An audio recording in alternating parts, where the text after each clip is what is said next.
looking for Sister Helen. Sister Helen in Rome, can you hear us? Oh, we'll turn your mic on. Sorry. Sorry, I'm here. Nice to see you all. Good to see you. And great to see you. And let's see. One moment.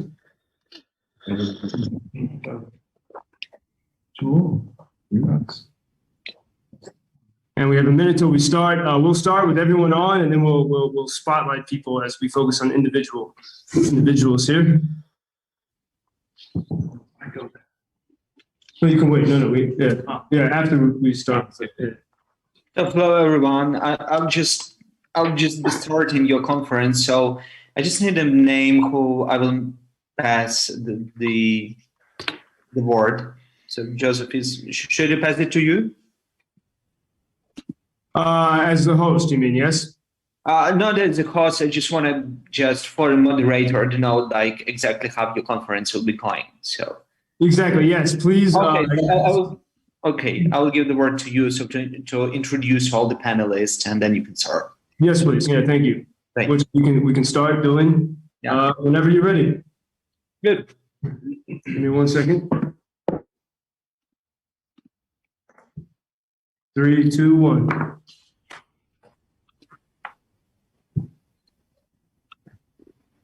All right. Good evening, everyone. 1 second here. Welcome to the last session of the 2021 Integral Human Development Conference. I'm Joe Lindsley, founder of the Lviv Lab for the Activation of Democracy, a collaboration of UKU students and American and British and Ukrainian innovators and entrepreneurs, which we created during this the pandemic time when I sort of got happily stuck here in Lviv. In past lives, I quite maybe providentially or strangely, I managed a Celtic Ukrainian gypsy folk rock band. I didn't know that would be preparation for Ukrainian culture one day. And I was also more germane to equally germane, I guess. I was protégé to Fox News founder Roger Ailes, the genius manipulator and understander of American discourse. This past week, from Georgetown University to the University of Notre Dame, my alma mater, from the Angelicum in Rome to the Ukrainian Catholic University here in Lviv, we have discussed poverties, migrations, pandemics, and the idea of a new social ethics. Each day, we concluded with a session produced by the Lviv Lab, and our goal is to reimagine media and to find better forms of communication. So I'm grateful to Dean Vladimir and the UKU team for letting us be part of this. Each of our sessions this week was entitled Escape from Something Towards Something Better, almost like a series of Pink Panther movies with Peter Sellers. We escaped on Tuesday night, we escaped from a year of isolation and silence for many people with a live music event from Lviv, where these things still happen. On Wednesday, we discussed the escape from Silicon Valley and what kind of societies we want to build with a joint panel between Austin, Texas, and Lviv. And last night, we heard the story of literal escape from Hong Kong, with some very brave people from Hong Kong, as well as some activists here in Ukraine, and really the idea of totalitarianism. We also today we will discuss escape from the frenzy, from what we could call tech totalitarianism or the totalitarianism of our discourse. We heard so much this week about post-truth societies and how we need to say fact-filled journalism. This came up in different ways in so many of the panels. But how do we get to the facts? How do people accept things as true, as real as things believed? We also, especially in the concluding roundtable just an hour ago, heard from many panelists about the need for empathy, to understand those at the margins, to understand our own emotions as better ways to connect. And I think the pandemic has showed a lot of people this important lesson. And in the panel from Rome, which is led by Sister Helen, it was an amazing conversation asking how we can find a new freedom amid our technological captivity. We heard about the influence of big tech on our lives and what we can and should do about it. Bringing all these elements together, empathy, tech, post-truth society, how do we communicate with each other, gets us to this conversation tonight. We'll bring these strands together. We are joined by James Dickson in Detroit. Hello, James. Terrace Yahsenko in Lviv here. And we are in the 17th century cellars of the St. Michael the Archangel Monastery. And we also have Adar Weinreb in Galilee, Israel. Very peaceful place. And we have Sister Helen Alford in Rome, Italy. And now we will begin. I'll introduce our final panelists here with this prelude. After a long and fruitful week, we will begin with a bonus, with a happy hour. I hope you have something good to eat or drink, no matter where you are, even if it's coffee time there in Detroit, James. As we talk tonight, we are joined by Andri Osypchuk, and I'm terrible with, even with my great friends at pronouncing Ukrainian, but I'm working, I will try. And he's a Ukrainian who went to Dubai to seek opportunity. He became one of the top bartenders in that sort of top high-level city, winning global competitions. Then, with Ukrainian friends who he met in Dubai, they decided they missed the soul of their home country. They came home to Lviv. They opened a bar and kitchen called Sino Experimental to connect high-level quality with local traditional ingredients of this region. Andri is a father and a husband and an entrepreneur, and he's really seen firsthand the experience of small businesses surviving in the pandemic. He runs multiple places now here. And as Andri shows us some brief drinks knowledge, we will consider the idea: a bartender serves people drinks. Who and what does media serve? Which will be the foundation of our conversation this evening. So with that, I give the floor to Andri. Hey guys, thanks Joe for such a nice introduction. My name is Andri Osypchuk, and actually I'm the owner of the small cocktail bar called Sino Experimental here in Lviv. And being as an owner and being sometimes as a bartender, staying behind the bar, talking with the people and with our guests, but I would say like more as an owner, because now I'm actually spending money for the promotion, for advertising, and now I understand the value of that of the social media, especially now. And during the pandemic, actually, we realized that such big companies like Facebook, Instagram, or even Google not going to give us that value for the money actually we are paying. And once upon a time with Joe, we had a chat about creating something that actually will go directly to the local people. So we want to promote ourselves, not to the big companies like Google, Facebook, or Instagram. We want to promote ourselves like directly to the local people with some independent, actually local media. And yeah, we actually had a nice chat with Joe, and we kind of discussed this this beautiful idea to create like an application which is going to be created basically for local people, by local people, and all the information they need to know is going to go directly to like from us to the local people, not to the like Google or Instagram or Facebook. Because I can see the value. Sometimes we're trying to kind of promote ourselves, paying like an extra money, like for the, let's say, to promote ourselves in the Instagram, but we don't see the value because there is bigger companies than us, and they will put like an extra money, and actually they will be visible much more than us. So that's how we came up with this idea. But I'm not going to go that deeply. But before we're going to start that conversation about the idea Joe was talking about, I'm going to make you, I'm going to make a Joe a drink called Negroni. I hope most of you know this drink. If no, I'm going to explain you how to make it and the ingredients. Okay. And Negroni is it's an Italian drink, so it's appropriate. It's one of the best drinks to kind of start your kind of cocktail. How to say it? If you're not kind of repertoire? Yeah, exactly. So the Negroni is very simple drink, but it's very easy to make it in the wrong way. So basically what we're going to need for that is just a gin, sweet vermouth, and Campari. It's like an Italian bitter. So basically all ingredients apart of gin are Italian. And for that, we're going to need just very simple tool called jigger, mixing glass, and a bar spoon. So it's a very simple drink and actually very easy to remember the recipe. So all of the ingredients goes to the equal part, like 30 ml of gin, 30 ml of Campari, and 30 ml of sweet vermouth. So you can use any measurement tools, like even the shot glass. Just put like the same amount. Your mixing glass. This is vermouth? Yeah, so this is the sweet vermouth. Like, for example, you're going to use just 30 ml. Then you're going to use London dry gin as well, just 30 ml into the mixing glass. If you don't have the professional tools, you can use your glass or any kind of pot or any vessel where you can actually mix and stir all the ingredients. And then the last part is going to be Campari as well, just 30 ml. Which comes from Milan, right? Yeah. So basically, there is like a small story about the Negroni, like it was all based on the cocktail called Americano, and one gentleman which used to drink that cocktail a lot.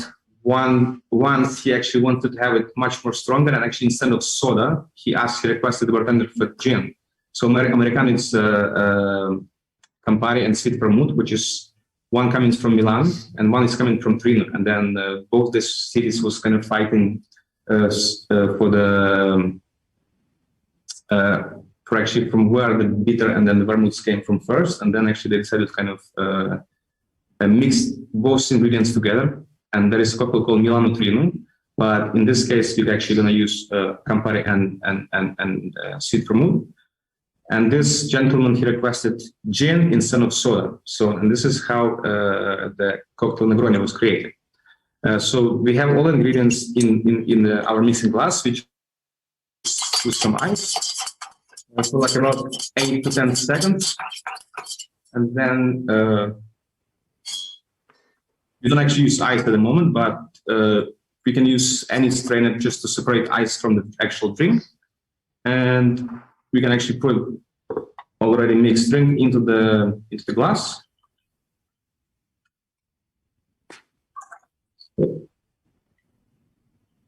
Yeah, and then we have a drink called Negroni. Very simple, very easy, and very delicious. So, Joe, enjoy. Duže ďakujem, grazie, and we will, as we begin this, we will toast, and Andri and Terrace here, we'll go to his office. We will hear from you in a few moments. So, cheers, and we will continue. I wish you all could try that drink because it is phenomenal. But I take my word for it, and I hope you guys are all comfortable for this conversation. And some ideas that Andri was just talking about. 1 second, as we resituate our studio. In the previous concluding roundtable, Oksana Kulikovska, director of the Analytical Center at Ukrainian Catholic University, said that one of her main takeaways from this week is that we must help small business. She said there is less space to realize freedom in business right now. So I think that's one thing that we've all been thinking about and how media can play a role in that. But now we will turn to James Dickson. James, let me find you and pin you here. James, my old friend James in Detroit, reporter for the Detroit News. He was before that an opinion editor. The closest you've been to this region is Czech Republic. But James is one of Detroit's great storytellers. In a city that is full of lots of stories to tell, lots of gritty, real human stories there. And James is an excellent articulator of the problems and potential of journalism. And he has a website which will share stories about stories. Where he shares there was 2020 truths, and now it's hashtag 2021 truths. But his ideas and wisdom for this time. And James, you have such a good way of distilling sort of our problems with communication. We titled this portion, "If it's free, we are the product being sold." So I'd like to get to that. But there's something else you said recently, that all of our problems have local addresses. And if you could tell us, so what in that context, what is your philosophy as a reporter, and what do you see about the challenges of media right now, how we need to improve things?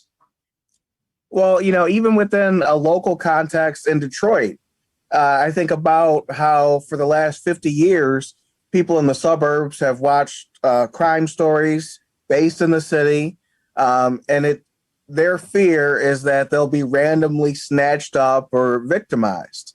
But that's not typically how it goes. The person who's going to victimize you is typically going to be someone you know. It'll often be someone you trust. It'll be a coach. It'll be a cousin. It'll be an uncle. So even within a crime context, even homicides, it's often people that you actually know. It's not randoms who are your problem. And I find it interesting that we spend so much time talking about global issues and global problems, and we're going to make white supremacy go away. We're going to make racism go away. We try to perfect the world, and I think we do that in lieu of putting the focus on our own selves, our own lives, because that's the tougher thing to do. You know, I made plans this week that I was going to go to the gym for 5 days and write 5 blog posts. Life intervened, was only able to do that 4 of the 5 days. It's hard changing you. It's hard getting you right. And here we have people saying they're going to change 8 billion people. You know, what's wrong with this picture? So kind of my idea is for the sake of a story. And you, as the reader, as the viewer, you are the product that's being sold. The most valuable real estate on earth is not in Moscow or New York or even San Francisco. It's between your ears. It's your brain. It's your mind. It's your attention. You know, Netflix has talked about how its biggest competitor, Netflix, global company, its biggest competitor is sleep. So it's not an exaggeration to say that you living a healthy, fulfilled life in 2021 is a renegade act. You have to flip off all of the default settings and figure out what works for you. And you're often not going to find those things on national news platforms. I don't believe there's a such thing as national news. I think all stories are local. And as a local guy, I wonder, why am I being told about all these stories from other places? You know, 3 people get stabbed in Israel. It winds up on the TV here. It snows in New York. We see it on TV in Detroit. And we could be mad at these news companies for the choices that they've made, or we could say that choice doesn't work for me and I'm out. And again, we want to change everyone else. We want to take stations off the air or things like this, rather than just saying, none for me, thanks. Whatever happened to just opting out? And that's what I encourage people to do. And that kind of makes blogging and things like that an uphill battle, because if I was saying, believe in me, that would almost be easier. I'm saying, believe in you. But that also means spending time alone with yourself to think about what you value and what you want, and whether what you're getting is what you want. And if not, what are you going to do then? Who wants to think about that stuff? You just want to keep watching. You just want to watch cuties on Netflix, or be mad that Netflix has the movie on there. Both of those things are easier to do than looking in the mirror. And, you know, in the very earliest stages of the virus, I thought that was a real opportunity, because 8 billion people were all forced to shelter in place. The game of musical chairs stopped playing. The music had stopped. Everyone was supposed to just stay where they were. And who are you without basketball games to distract yourself? Who are you without all these things? Who are you without church to go to as a place of comfort? I mean, most times when something is globally traumatic, we would actually come closer together. And here we were being told to stay apart. This was our opportunity to work on ourselves, if we viewed it that way. So all in life is what you make it. I mean, I think about this week in America. I hope to God the story has not reached Ukraine. I hope you guys are not watching the Tiger Woods story. I hope that's not a thing. Tiger Woods, American golfer, got into this big crash, and he had a car accident about a decade ago. It derailed his career, and he's a very tortured figure. And obviously a lot of people do care about him. And I saw on Twitter a woman got mad at this reporter because there's been a lot of stories about Tiger Woods, and it's so funny. Readers often ask us, "Is this news?" Yeah, probably. The question that should matter to you is, if it's not your kind of news, if it's not your cup of tea as news, what do you do then? You going to stage a letter writing campaign, or are you just going to stop clicking? Because the sad fact is, in my world, clicking on what I wrote, reading it top to bottom, and writing me a letter about how much you hated it is actually encouragement.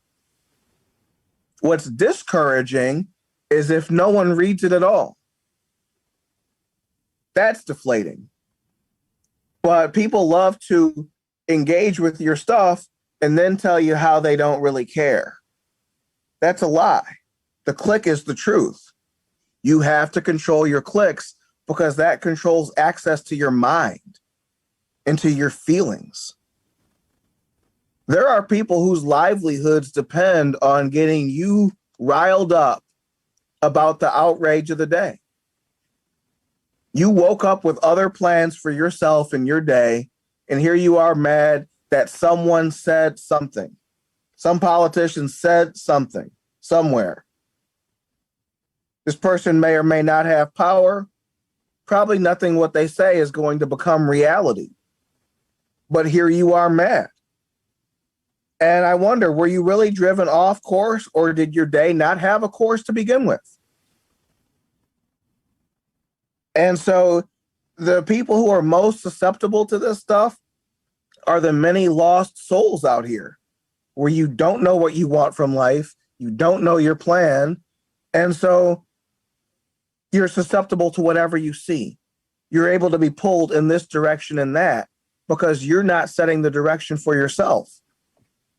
So I think the way we opt out is by deciding what matters to us in life, and whether the people we're with and the mediums we're using and the media we're accessing are helpful in that.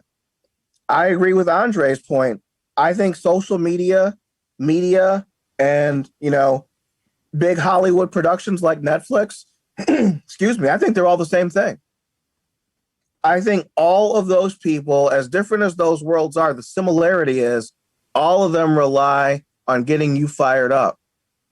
Your dopamine is being monetized. So if you don't control it, someone else will. James, thank you for that, man. I think that's a perfect opening for this conversation. And in the last segment with conversation, I want to hear, but we're gonna let others ask questions. But how does this change or affect your role as a local reporter? Because I think your experience as a local reporter has given you the richness of these insights. So maybe that's a question we'll come back to. But James, thanks so much for that introductory charge. And I should note that James gave a virtual Zoom lecture, one of our first, to Ukrainian Catholic University students during the beginning, early 100 years ago when Zoom just started back in April. And people still talk about, the students still talk, and many of whom actually have professionals in their jobs now, talk about how you inspired them. So thank you, James, and we will come back to you. And now we will turn to, one second here, we will turn to Terrace Yahsenko, who has teleported. Oh, 1 second. He was in the room with us here in this 17th century. He's still in the 17th century cellar, but he's through the wall. Just behind the wall. It's an actual wall. And Terrace is in his newsroom. He's a trained physician. He formerly worked as a promoter with Suzy Productions, which is the company of the top rock band in Ukraine, Lindsley. And now he is with his wife, Svetlana, is the co-founder of Tvoe Misto, Your City Music Hub, of which he is the publisher. They created this in the wake of the Mini-Maidan revolution, a revolution that finished 7 years ago from last week. And they came back to Lviv and decided they needed to do something to keep the spirit of the revolution alive. And so I'll start by asking Terrace, what was your thinking after Mini-Maidan, and why did you create a news hub, and what is the special thing about it that makes it what I think there's no other? Let me just say this. In my experience working in local media and at the highest levels of News Corp, when I first came to Lviv, I had never seen a model like what you guys have created with Tvoe Misto. So if you could tell us what makes it unique. Thanks, Joe, and greetings to everyone from behind the wall. So you don't see these ancient rocks here, but it's on the other side of where the room was Joe and Andrew. Andri asked at the beginning, while he was preparing the cocktail, like, what would you know what barmen serve? We serve cocktails, but what do media serve? And then I liked when James said about national and local, national media versus local media, or national journalism versus local. And I think that really local journalism does serve a lot. It serves community. And that was one of the insights we came up with during, after maybe Mini-Maidan, or even a little bit during the time, together with Svetlana, because we realized how everything depends on information. It was still not that much overloaded. The society was already overloaded, but not that much. But we realized that this influence may be both harmful and very positive. So, but usually people don't like positive news, as James was also mentioning about all the crime stories. So we said to ourselves, like, okay, what if we can try to find people who want something constructive? And that was how we came up with idea of creating Tvoe Misto, which means city of yours, whose mission is to foster sustainable development of our local community. And I think that media that serves community will mainly be showing all the things, all the topics that this conference is dedicated to. Like, where can we find information on migrations? Like, how do people move from cities to cities, from countries to countries? Where can we find information on pandemics, on poverty? How can we know that this part of community is being poor? I think that media helps here very strongly, and especially local media. That's why when we started operating as an independent local media hub, we came up with the idea of creating our public forums platform, or public debates platform, where we get together people from different key stakeholders on a specific topic. Each week we have, as Joe sometimes calls it, Mini-Maidan, Mini-Maidan in our studio right here where I'm sitting right now. And we get people from local authorities, from different departments, from NGOs, from media and businesses, and etc. And we try to find consensus solutions to different local problems: healthcare, education, transport, many other things. And through the last 4 or 5 years, I think we've found solutions to tens of problems in our city. And I think that's where media can serve to community. We do have what to propose. Of course, it's very difficult to to get the constructive content be interesting to people and get them clicked. But I think it's, while we worked for these 5 years and have almost 200,000 followers on Facebook, I think for local media in a city with 750,000 inhabitants, we have reached the goal that we set. So media can do a lot. The other thing is how community can react to this value. Do they value this value, and what can they give? What feedback can they give back? Yeah, and to us, I think, and one perspective on these public forums. When I was a small town newspaper editor, newspaper owned by Roger Ailes, and some of this was depicted in that Showtime show, which you've seen, and The Loudest Voice with the Gladiator, Russell Crowe, and you see some in that show. But these town meetings were so acrimonious, sort of because public meetings, you have to allow everyone to talk. And so either decisions end up being made in the back rooms, but they have this sort of spectacle of the public meeting. And you guys found the in-between, which is to bring these stakeholders to the neutral environment, but not like, say, cable news does, but in a very, only one topic at a time with strict moderation by you guys. And I've been able to see a few of these in English, they're mostly there in Ukrainian, and it's democracy at work. And it's an incredible thing. And I saw most deeply in the quarantine when I was sort of marooned here and we were collaborating. We had these small private forums of local business owners, and everyone came to you. Not everybody, but many people came to you frustrated with what they were going to do and how they were going to stay alive, because they knew that the media that they could trust was the nexus of communication.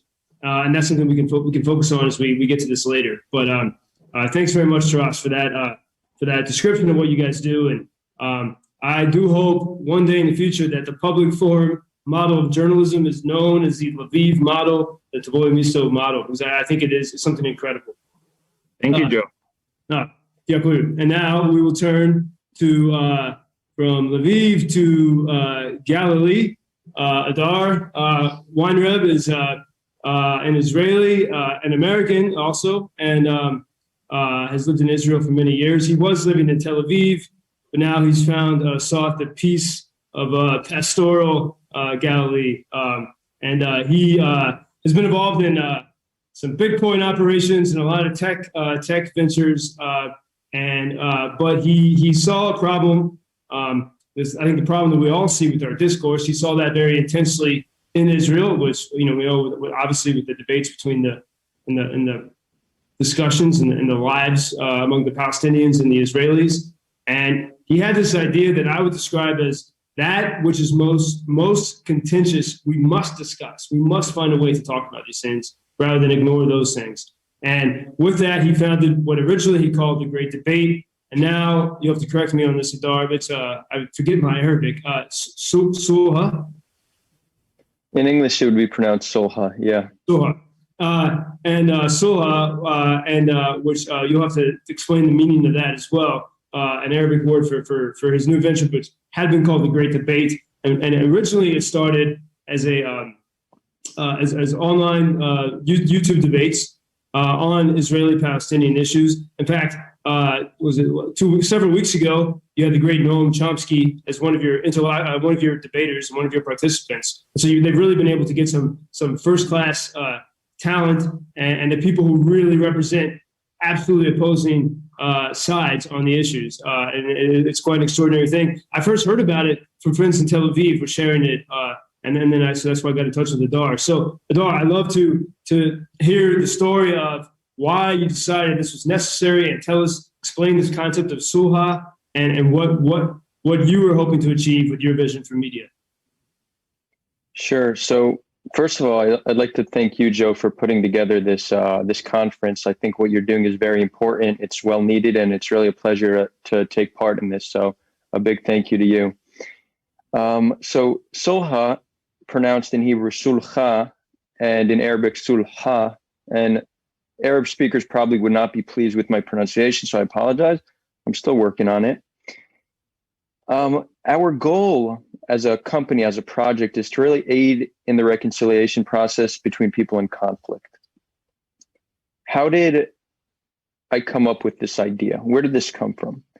Well, I want to kind of zoom out a little bit and just talk a little bit about certain issues we're seeing on social media. I view technology as inherently neutral. It's not positive or negative. It all depends how people use it. So the internet and social media has the potential to be one of the greatest forces of good we could ever imagine. But it also, as we see, as we witness every day, it could also be used for negativity and harm. There's a few reasons why I think social media is currently, you could say, has gone in the wrong direction. It's very easy and comfortable to stay in your own echo chamber on social media. So much of our interaction is not based off who is in our physical proximity. We could handpick who we interact with based off common interests.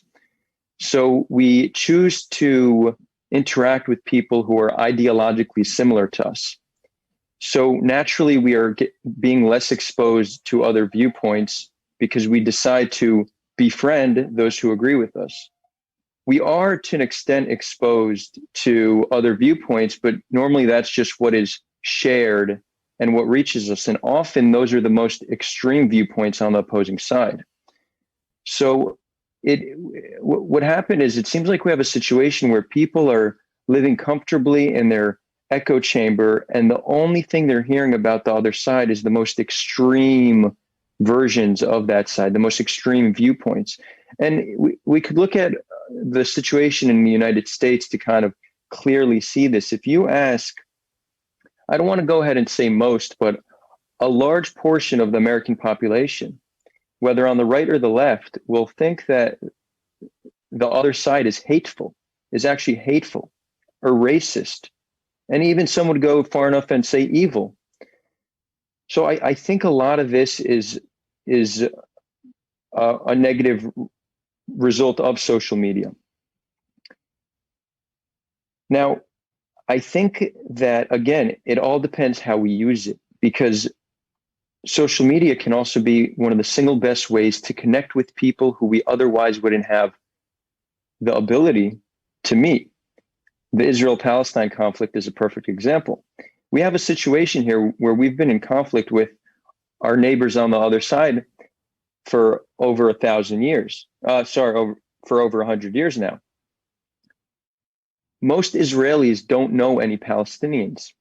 Most Palestinians don't know any Israelis aside from the soldiers they sometimes interact with, and those interactions often aren't positive. So our only way of knowing one another is through what our politicians say and from what we hear in the media. And as we know, media has an interest to sensationalize things and sell fear, because that's how they get ratings. The media's model is not how can we elevate well-being and inform the population. It's how can we get views, right? So we have a misalignment in incentives between media and the population. So Israelis are learning about the Palestinians from the media and vice versa. We don't meet in person, partially because we're scared of one another. Well, you know what's a very safe way to meet the other side? The internet. The internet is one of the single best ways to humanize the other side and get a different understanding of the other side than what you would see on the news. So that is really what Sulha is all about.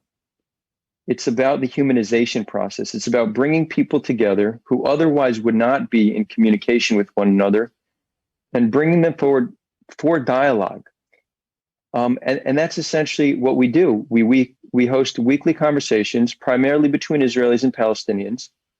But the idea is to expand to other conflicts, I would like to eventually touch on the very deep divide in the United States right now. We've done a few discussions between Armenians and Azerbaijanis. They've been very successful. What we're trying to prove is a workable and scalable model for reconciliation between people in conflict. We are trying to compete for people's limited attention. And instead of viewing negativity, hate, sensationalism, we're trying to show them something positive, something that gives them hope, something that educates them. It's easy to get hopeless in the state of social media today, and that's quite understandable. I want to leave this in one little area of hopefulness. In the past few years, long-form content has exploded in terms of popularity, whether it's Joe Rogan's podcast, which has, I think, over 140 million monthly viewers, to just the millions of new podcasts that are popping up every year.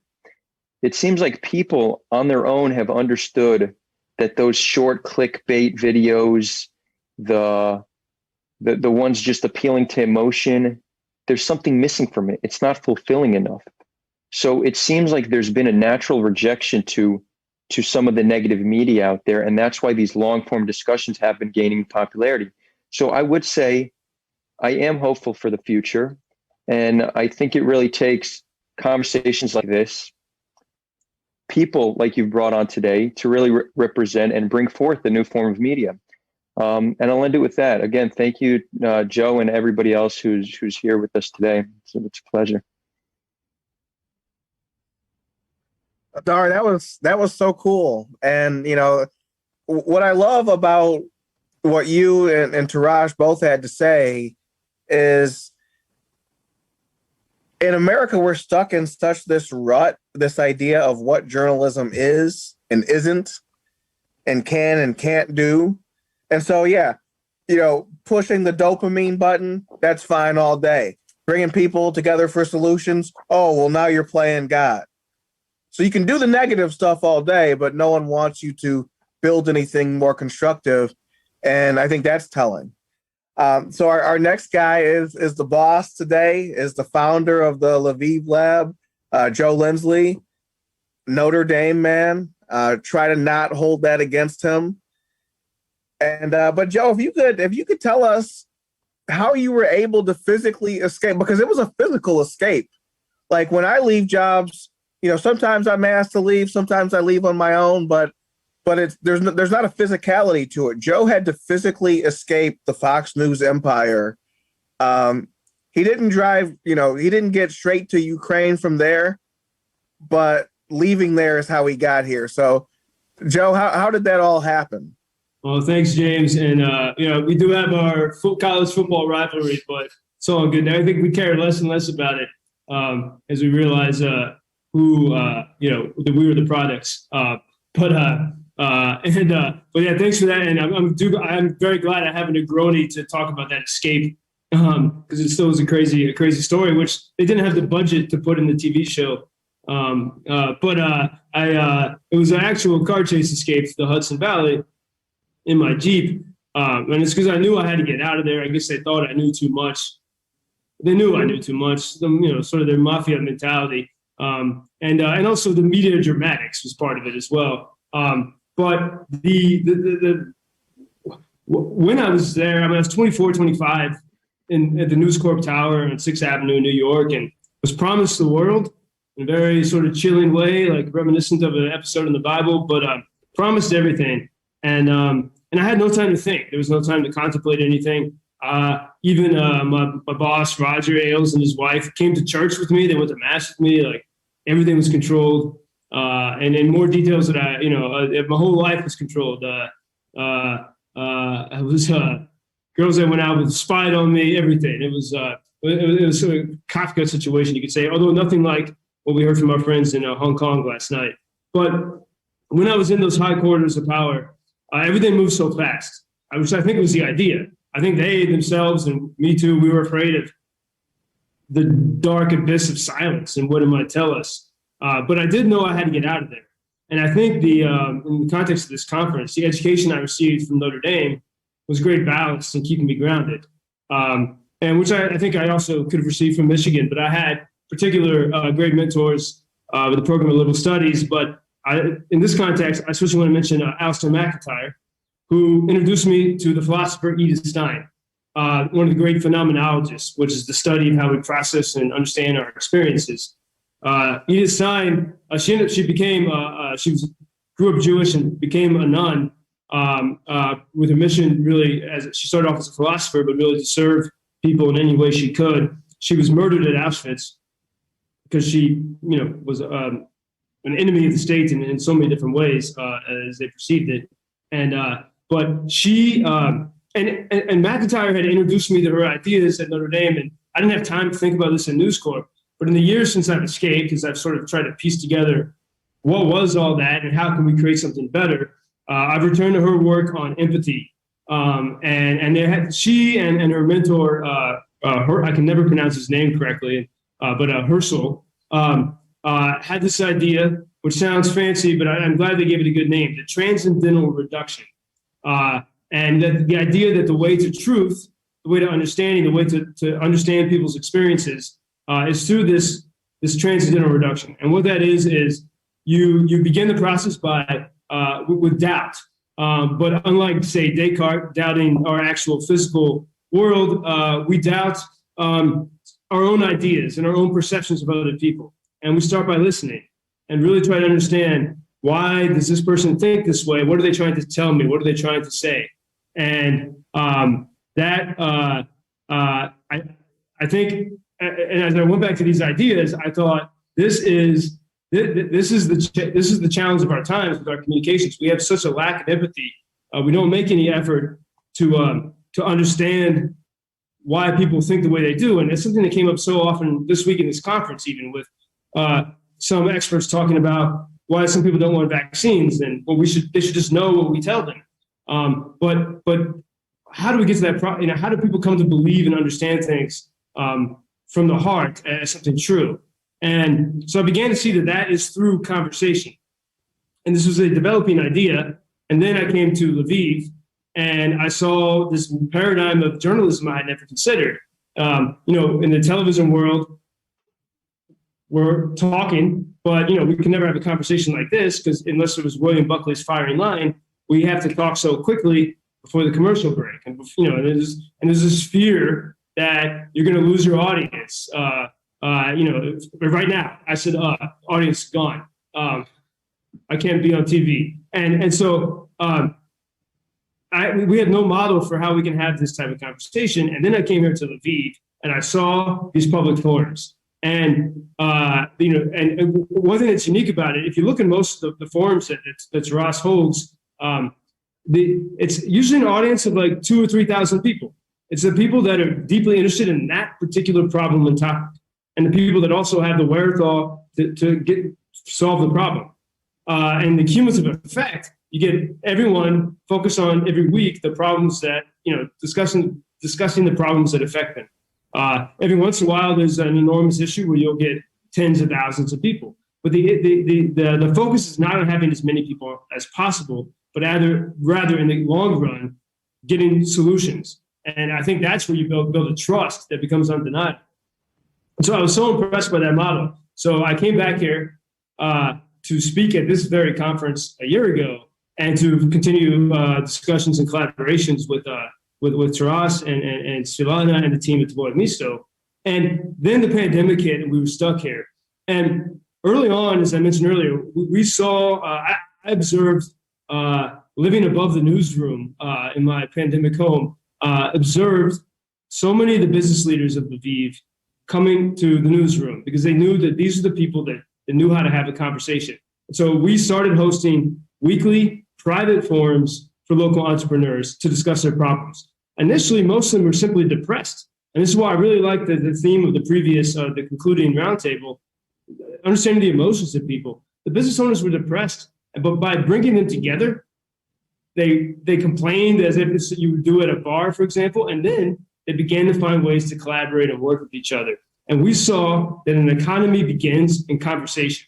And Terrace, that had been our question at the beginning. The economy was stopping. How do we start it?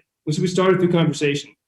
And then that led to another thing. I said, this is something so valuable. And Tvoe Misto is supported by a great group of citizens, local creative people and entrepreneurs, and by advertising. It's a great model. And also by NGOs. But I said, this is so valuable. Is there some way that people would pay for this? And the main question, at least in America, on the future of media has been, how do we fund good journalism? And I sort of accepted that question for a while. You know, that we have the idea that we have two options: either the clickbait music man grabbing them by the eyeballs, Roger Ailes frenzy, or calm, quiet, nonprofit journalism that doesn't seem so sustainable. And here we began to see maybe there's a third way, and maybe we can find it by asking a different question. Instead of saying, how do we fund good journalism? We say, how do we give people journalism worth paying for? And the first step of that I saw was these public forums, because you can actually see problems being solved. And then the next step, which is, I'll conclude this portion, but the next step was it came about through conversations with business leaders here. And then with my friend Andri here, we went on a fishing trip with his brother. The first time we could leave this, I left the city after the lockdown. And Andri mentioned his frustrations as a business owner trying to reach local people. And you have to go through Google and all the, you know, you have to go to global organizations to reach people around the corner. We said, how can we fix that? And the idea there was, well, we got to get people real value. And then I remembered a long forgotten lesson from one of my other mentors, who was Rupert Murdoch's first employee, Marty Singerman, which he drilled into my head. The way that newspapers got subscribers in the 20th century, the final hook was the coupons. And even if people never used them, they're like, oh, I'll subscribe because somehow I'll save money. Now, they didn't care if people save money, and that's where we're going to change this. But that was what enticed people, the discount. And information now, there's so much of it. So there's going to be always a few publications like well-written Wall Street Journal, New York Times, that some people will be willing to pay for. But at the local level, you really have to offer people value. Those public forums are incredibly valuable. But, and then this is where I think I'd like to segue in a moment to Sister Helen and some great ideas she has had. Like, people don't, you know, it's hard to see the ephemeral value of these public forums in the short run. But if we can find a way to give people real, valuable cost savings, which is, say, you get discounts more than the price of your subscription, which we can do so much more easily now with tech. Coupons are sort of embarrassing and clumsy. You simply scan your QR code, you're a regular customer, you get a discount. So this is one thing we want to develop here as a way to, I don't want to put it anymore, let's fund media. Let's give people information worth paying for. And in this process, I think on our mission here is to focus on the local. So because we want to help, and going back to Oksana's point in the previous session, we want to find a way to help local business have an equal, at the very least, an equal reach to local people. And so that's our current project here in Lviv. And I'm so grateful and sort of amazed at how all this stuff has woven together. Yeah,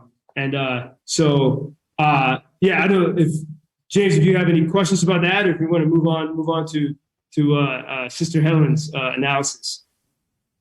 I have questions, but I am super interested also in Sister Helen, because first of all, you know, you're the woman on the panel, and I think you have so much to say.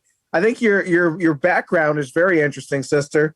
So I see you're a philosopher engineer. Do you get that training in the context of the church? Is that a past life and now you're doing this? How did you come to be where you are, and what can you say for our souls, Sister? Wow, James, you really set me a high bar, but I'll try to rise to it. First of all, something about myself. You said I'm a philosopher engineer. I think I could also say I'm a recovering engineer. A bit like Joe is the recovering Fox News guy. And the reason why I say that, a bit tongue-in-cheek, of course, is that when I was a student studying engineering, I decided to do specialization in manufacturing. And as part of doing that, I had to, and of course, we all were looking at Detroit when I was studying engineering, which is a few years ago now. One of the courses I had to do was social dimensions of technology. And one of the papers I had to read was called Engineers and the Work People Do. And I can still remember reading that paper. And it was like a Damascus Road experience. It was like, you know, when I read about St. Paul being knocked off his horse and stopped, that's what happened to me. And I just realized we were doing everything the wrong way around. This article was saying, you know, the first line was, I'm going to explain something to you which you will all find extremely ordinary and normal. But by the end of this article, I hope you'll see it's something really odd. And it was the way we engineers work. We like designing machines. The machine's at the center of our attention. We want to mechanize things. We want to, and then we might put a few people around these machines if we can't mechanize, or, you know, if it's cheaper to do that or whatever. And you know, this article, it just explained to me, it was written by a professor of control engineering from one of the most important technical universities in the UK. So it wasn't written by an NGO person or anything like that. It said, you know, this is really odd. We are throwing away the most flexible, most valuable resources that we have, which are in the people. And we're trying to substitute for them very rigid and inflexible machines to do things which, you know, it doesn't make sense doing that, because at the end of the day, if we throw people out of work, which, you know, is often what happens, well, you know, in our societies today, we don't just let people die on the edge of the street, you know, as they might have done in ancient Rome or something like that. Somehow or other, we have to support those people, you know. So it's much better for them if we're somehow trying to make their skill more productive by using our technology. You know, the kind of thing that Adar was saying. Let's use the online stuff to make it possible for people to be reconciled, to just meet each other, you know, when they find it really hard to meet in person. I mean, that is a fantastic use of technology. You know, it's helping people to do something which they wouldn't be able to do without it. You know, technology can expand things that well, maybe we could, but it would be really difficult for us to do, you know. So let's do that. Let's not try to substitute for people's skills and talents and take away their jobs. And I just thought this was absolutely right. So I just got on a train. I went to see him, and I said, look, this is the most important article I've read while I've been a student. Can I work with you? And I think he just thought, who is this person? You know? Anyway, he said, I think he was quite glad to be able to say, well, you know, I'm just retiring, you know, but you could go here, or you could go there, or you could go the other place. So it gave me all these places I could go to. So I just started off on this line called human-centered technology. The European Union was supporting some research projects on it. And so I just got involved in them, and I wrote this PhD in the end on human-centered technology. And then while I was doing that, my dad, who'd become a Catholic when he was 27, and one thing you learn if you grow up in the Catholic Church, the people who become Catholics when they're older know much more about their Catholicism than the people who grew up in the Catholic Church. So my dad knew all kinds of things I didn't know, you know, and he listened to me about what my project was about. And he said, you know, you should read some Catholic social thought. Well, I didn't even know existed Catholic social thought. So, I mean, he gave me these things to read that he had. And I realized after a bit, this is really good. I'm going to use this in my thesis. So what happened? I started putting this in my thesis. You know, in Britain, I don't know if you have the same expression in the United States, but in Britain, we have this thing. in polite company, you don't talk about religion and politics. Okay. Yeah. So I started putting this religious stuff in my engineering faculty PhD. Okay. What happens? Well, everybody's slightly embarrassed by it. Nobody tells me I can't do it, but everybody stops talking to me. You know, it was like I became a hermit. You know, whereas people were discussing my project with me before, they just sort of disappeared after a bit, you know? So I was left on my own. And, but at the same time, while that was happening, I started going to the house of Dominican friars, the Dominican priests, these Dominican order that I belong to now. And what I found there was people I could discuss my project with who were also interested in the Catholic stuff. And I realized while I was a student, actually, not verbally, I only verbalized it later, that although this was Cambridge University that I was in, you know, I just could not develop anymore there because no one would talk to me about the thing that I thought was really important, which was try to connect these thinking to how we design our machines. Whereas the Dominicans did think it was important and they could talk to me. And so I just went off in that direction. So then I started doing more philosophy and theology, and once I joined the Dominicans. But it was this sort of thing, this question that you're talking about, that got me to where I am now, really, and why I'm really, really fascinated and interested by it. How do we get modern technology, modern technical systems, economic systems to be supporting human development and to be sustainable on the planet that we are now? I think we can. And I don't think it's such a big change, but we have to convince people. The main problem is people don't think it's possible. And I think that is our real obstacle. And that what you're doing, you know, in the democracy forums and in what Adar is doing, you're showing that things that people don't think are possible. And that's the wonderful thing about the kind of entrepreneurial side of things. Just people who just don't give up. They're just convinced they can find a way, and they'll make sacrifices, they'll suffer, they'll just keep going until they find the way to do the thing which they think they can do. And that's so impressive to people. You know, they're kind of modern saints, if we could say. Saints are people who really believe in the good and really want to make it real and to change the world for the good, you know. And some of these entrepreneurs, you know, Adar, Terrace, you're sort of living that kind of life. You probably don't want to say you're a saint or anything, but I mean, it's that kind of life, you know. There's a lot of sacrifice involved in it. And you know, being tough as well. It's tough to be good. I'm talking too much, sorry. No, sister. You know, one point that you have made that I think people should really notice is that, see, someone in the 21st century might say, look, these people aren't feeling me. I'm going to force these people at Cambridge to get on board with what I'm doing. Mm. You're going to try to ram it in, right? Mm. You instead said, look, let me get my education from Cambridge, but maybe fill myself up spiritually elsewhere. Mm. You found your people instead of trying to conscript people, into being your people, which we often do.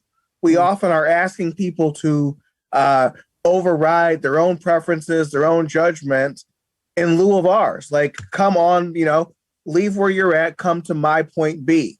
How did you decide to find your people instead of fighting that battle at Cambridge? Well, if I'm completely honest, James, I think it was the mercy of God, God's grace, because I didn't actually choose it. It just opened, this door opened for me. And I walked through it because it looked, this is what I need. Because I was really convinced I couldn't grow on my own. Staying in Cambridge would have been really good from lots of points of view. There's lots of resources there, but you can't grow on your own. And I really wanted to work on this stuff, and I couldn't do it on my own. So I had to find somewhere else. And this was the line that opened up to me. And I think, it's a bit like your thing about the local. You might have this idea, I want to do something great, or say even something much more simple, like, I want to get married. I think I'm made to get married, but the thing is, you have to find the person who wants to marry you too. You know, it's a very concrete thing. It's something, circumstance happen in your life that help you see, yeah, this is the right thing, you know. So I think, you know, it was a combination of me looking, but also I was given divine help. I think, you know, you can see over and over in our world, grace working, things that happen to us, which we just didn't really fix up ourselves. We had to cooperate with it. You know, we could say no to it, but it's there, and we wouldn't have ended up where we were without that help, you know. Yeah, well, sister, and James, I appreciate, James, your questions, because you get right to the heart of the things that I think other people would miss, and so I appreciate that. And sister, and if I also I never had the privilege of meeting sister in person, but I heard your panel a couple of days ago as part of this conference, and the title was I'm going to get it wrong. So okay, the title was, we started off with a Latin phrase, homo novus, the new man, which is a word connected with the Roman system. It was a slightly kind of term of it wasn't a really good term. It is, we would say today, the self-made man. You know, so this would be a man who wasn't born an aristocrat, but sort of made his way up the system. You know, so he's a homo novus, and then so we're trying to make a play on that with the idea of the newness. We're going into a new stage of human existence, basically with the digital transition. And then the subtitle of the project is From Technological Captivity to New Freedom. And we're really reacting to a really good book, which all the people here would love to read, called Stand Out of Our Light.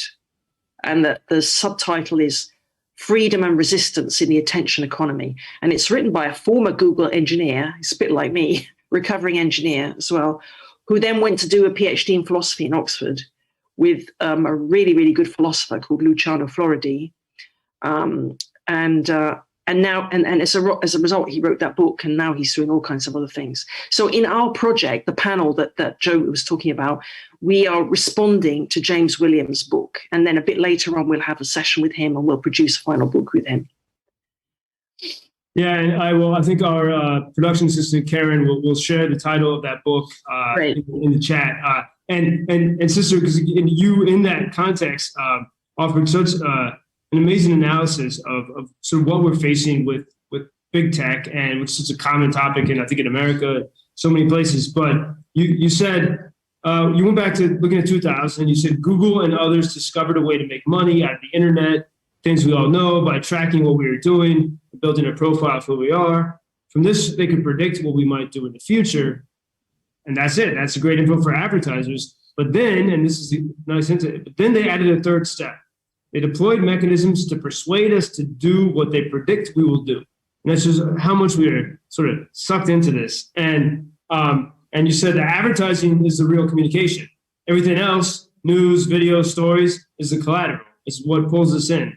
How, you know, in this environment, and given the ideas other people proposed, I mean, one thing you did say is that you think we need, given that economics is the dominant discourse of our world, therefore, if we are going to take on this challenge of big tech and find ways for our ideas, whether it's Adar's ideas in Israel or Terrace in Ukraine and James in Detroit, we have to have an economic mindset to sort of go into battle against these big tech companies. And what advice can you offer us as we're all trying to take on these challenges?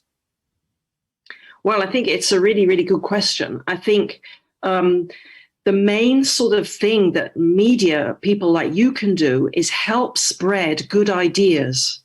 I mean, tell local stories, as you're talking about, but stories that can give people insights and change the way they think. There was a phrase I used in the panel, which I think is really important, by a very important philosopher in the 20th century called Wittgenstein. And this phrase is quoted in James Williams's book, and he uses it when he's talking about this whole problem. And the phrase is, "The limits of my language are the limits of my world." And I'll give you an example. If you think that a human being is just a self-interested preference maximizer, which is the kind of economic idea. So, we're just reacting to stimuli that we like or we dislike or we're attracted to or we're repelled from them. We're just stimulus response mechanisms. You're going to treat people in a different way than if you think human beings have dignity, and that should be part of the whole economic discussion. How is my media outlet or my company or my service or my product doing something to enhance the dignity of my customers or my other stakeholders, that kind of thing? So if you change the ideas people have, you change the limits of their world. One of the things that's really problematic now is because economics has become the dominant discourse. I mean, the thing I said in the panel was, how are politicians judged today? They're not really judged on whether they created a better social order, whether people who weren't represented before have got better representation during their mandate, or any of these kind of classical political things. They're judged on how much GDP went up during their tenure. What economic effect did they have? So politicians are judged by an economic measure. And, I think, I don't want to say something that's out of place here, but, I'm really concerned about the role of women, okay? But I think a lot of times women actually want to look after children, and they feel forced out of doing that because they're not valued if they don't have any, they feel like their partner or their husband or whatever is supporting them, and they're not doing any support back. Everything is, even our intimate relationships are measured in economic terms. Now, I really think that women should be able to work. I'm not, against any of that, but I think they should be able to have a real choice. And I think men should too. So, I think that's whole question about the family and work is another big issue. But anyway, so economics is what's defining the way we think. It's our worldview today. It's the dominant worldview. And that means that, if there are limited ideas about what it means to be human, about what's the good human life, that in economics, that's going to influence everything. That's going to influence the way media works. That's going to influence the way everything works. So we can start to change mindsets in the economic sphere. We can start to have, I think, with some hope of success, some impact on these problems that we're talking about. Because most of the problems we have with tech now, they're not really technical problems. They're driven by the economic models, which are behind the development of the technology. So it's dealing with where the real problem is, I think, is in the economic theories and the way we've become purely economic society. Everything in our world is described in terms of market relationships. I'm still really annoyed when I go back to UK now. I'm standing on a platform in a train station, and they now say, will clients for Paddington Station go to, and customers for this go? Because in the old days, we used to be passengers, and if you went to a hospital, you were a patient, not a customer. But now everywhere you go, you're only a customer. It's the one social model that's allowed, and all these other models are just thrown away. Whereas social life is much more complicated than that. It's not just about, economics is really important. Absolutely, we shouldn't deny that. But it's like a foundation. I always think of, if we don't have enough economic goods, the house of our social order falls down. It's a really, really important foundation. Why do we have so much migration push in the world today and all the social problems that come from that? Mostly because people don't have access to enough economic goods in the countries that they can. Sometimes there is conflict, but often the conflict is connected with economic issues as well. If you ask a lot of migrants, they'll tell you they don't want to leave their home. They don't want to do it, but they feel forced to. It's not their choice. They feel it's the only future for their children. Often they're thinking about their children. And so we really need to have a proper level of economic output. That's the foundation of society, but it's only the foundation. It shouldn't be the goal. It shouldn't be what our whole social life is about. It's a really good servant. It's a really good foundation. It's a really bad master, economics. So let's get economics Let's treat it as really important, but get it back in order, in the right order. Politics is the architectonic science. It should be through politics, through the forums that you're talking about, through the reconciliation between the communities that Adar is talking about. That's what our good life is about, with faith coming into that as well. And the economics is a really, really central part of it, but it's not the goal.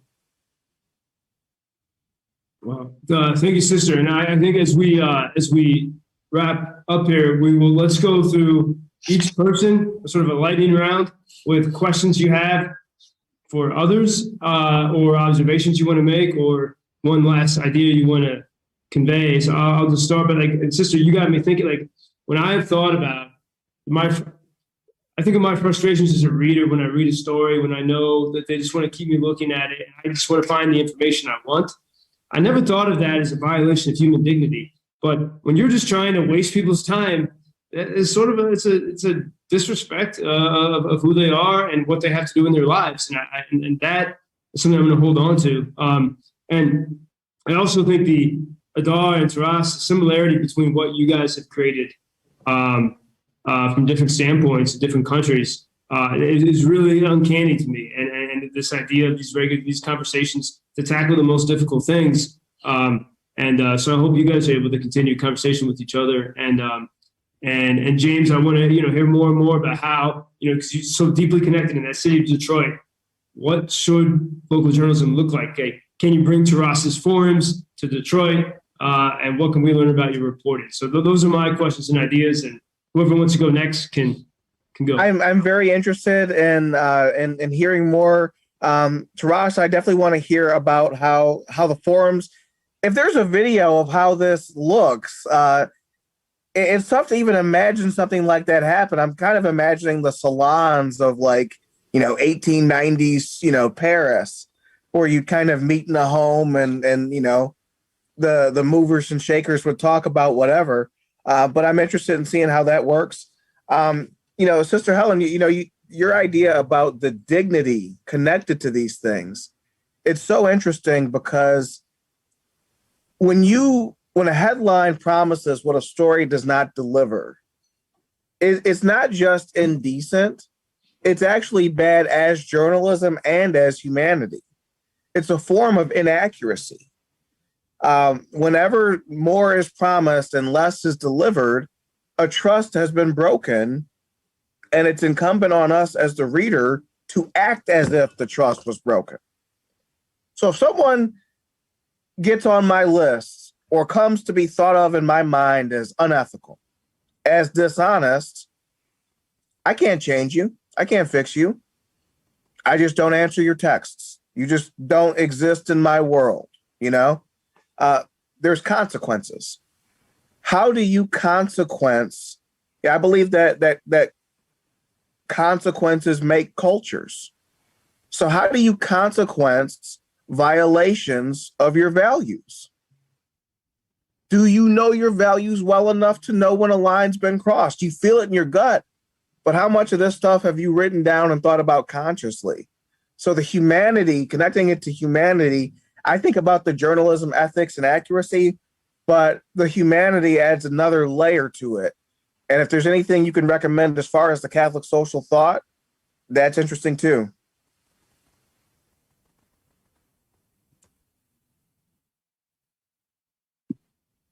Who's next? Yeah. Terrace? Yeah, I do absolutely agree with James that dignity that Sister Helen was talking about is crucial here, is the most important thing. And I think it is something where we can build this. As you said, that everything in our world today is described as market relations. So we can put dignity, I think, in the center of these. Instead of market relations, this could be kind of dignity relations, which just came up to my mind right now. Like we have on the one hand, media and journalists have to care of dignity, and that's where universities also have to work a lot. to help train such journalists. Now, journalists and media should always remember every day of the dignity of their users, but at the same time, I think that also users, so the audience, the citizens, should care of dignity of the media and of dignity of journalists, because very often we also we have a perception of journalism and media as something like entertaining or I don't know, serving politicians, or something that can be just paid and you can publish anything there or broadcast. So that's where we have, I think this is a very, very cool word from this conversation. And we can build, I think, something from both sides on this, with this word as a core. So thank you very much, Sister Helen, for that. And Adar, what's your final word here, man?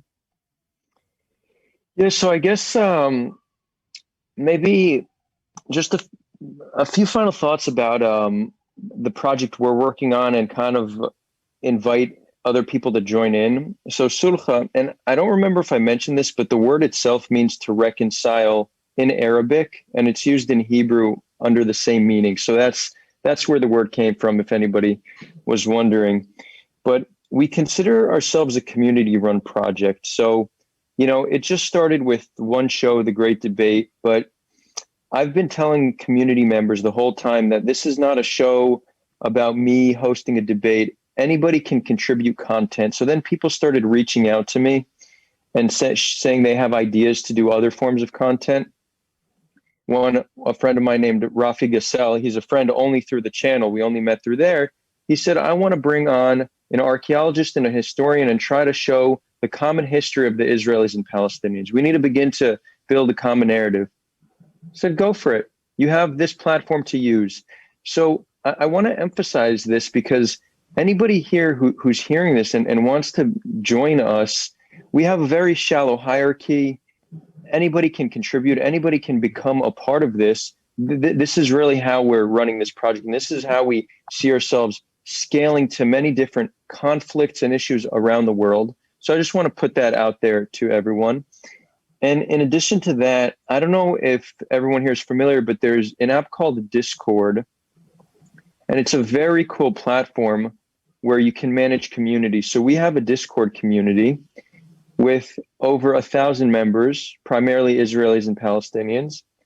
And not only is it a place for text dialogue, but there's a Zoom-like feature. So we have sometimes a conversation will start in text, and it's some topics are very hard to get, to go into detail. They're emotion arousing. Text is just not the best for every conversation. So they move it over to what we call the lounge, and that's where they have voice conversations. So around the clock, even when I'm sleeping, there's people in the lounge, there's people in the different channels having discussions. And it's kind of like this community that is working around the clock. So in addition to that, I'd love to invite everyone here to join this Discord if they want to see what we're doing. The reconciliation process does not only happen on the YouTube channel, that's just one part of what we're doing. It's really the Discord where everyday people are engaging with one another. So I'd love to, I can even drop a link in the chat. I'll drop a link. And last but not least, a lot of people, activists, two things. Many people don't see the need to fight for a cause bigger than them, because it's not easy contributing your own time to something that you do not believe will have an impact, because we don't see how our impact as individuals can change something so great like social justice, racial justice, the Israel-Palestine conflict. So why should we even spend our time? So I want to say this. Every single change we've had as a society, every improvement we've made has been a collective effort. It's not an effort that individuals necessarily see them making, but it can never happen without a collective of individuals. Today, it's easier than ever to be an activist because of social media. If you're just reaching out to somebody with different opinions and befriending them, well, that is one of the most powerful forms of activism.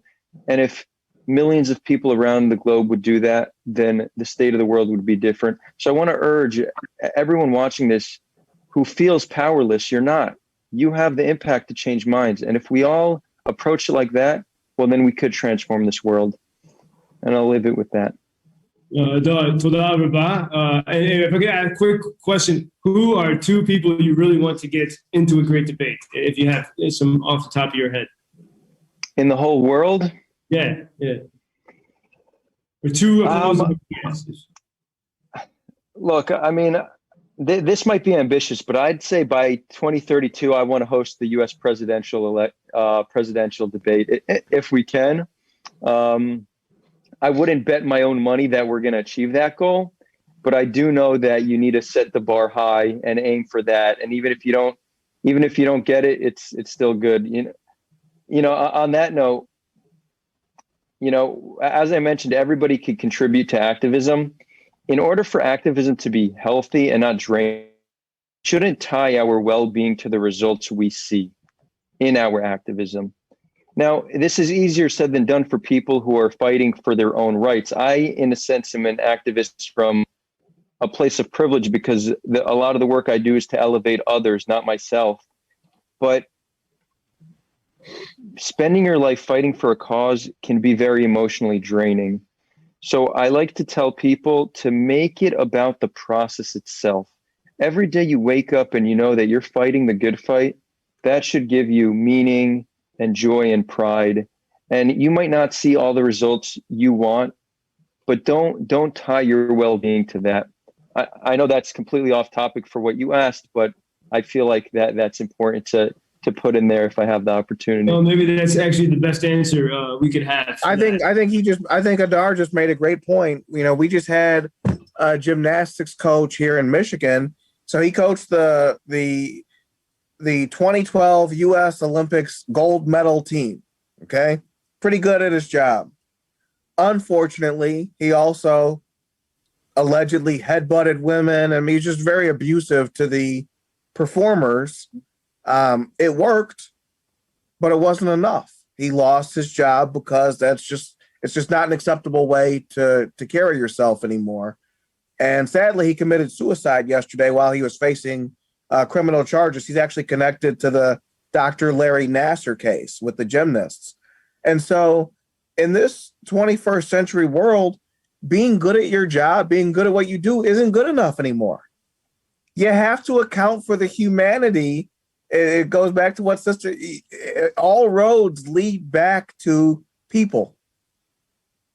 We're all in the people business. So it's just fascinating to see how that all tied in. So Adar, thank you for the assist. That was just perfect.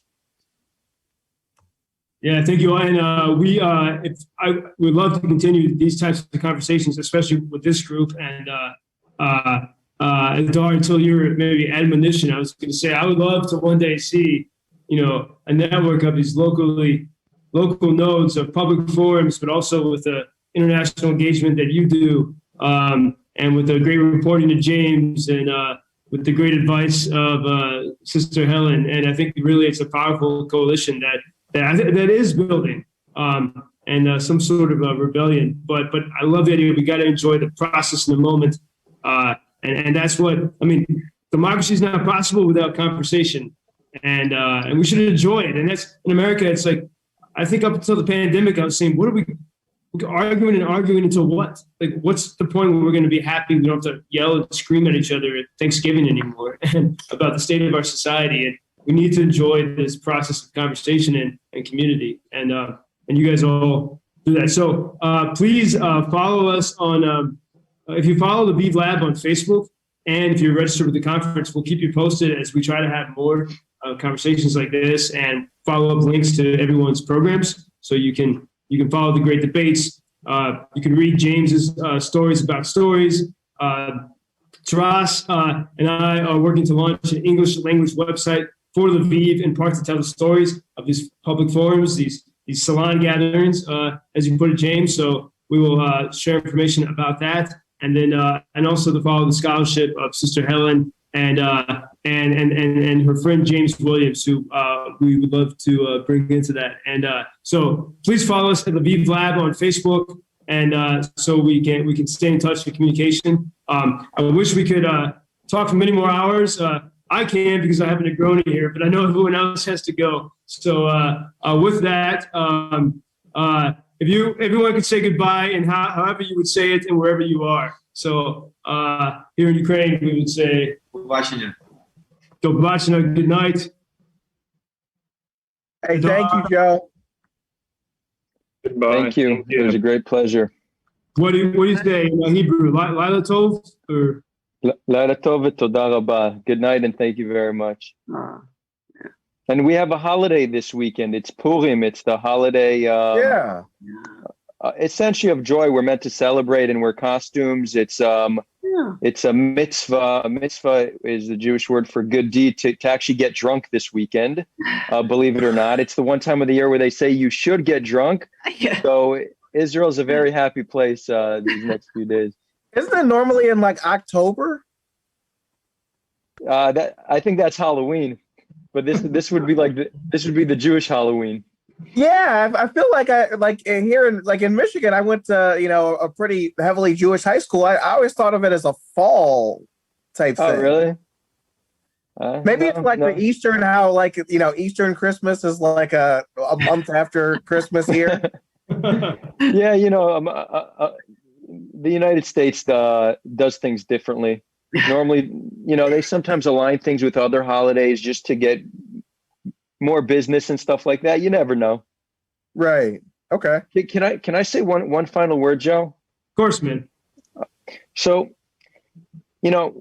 people working on their projects, we often get so passionate, and our goal is really to grow what we're doing.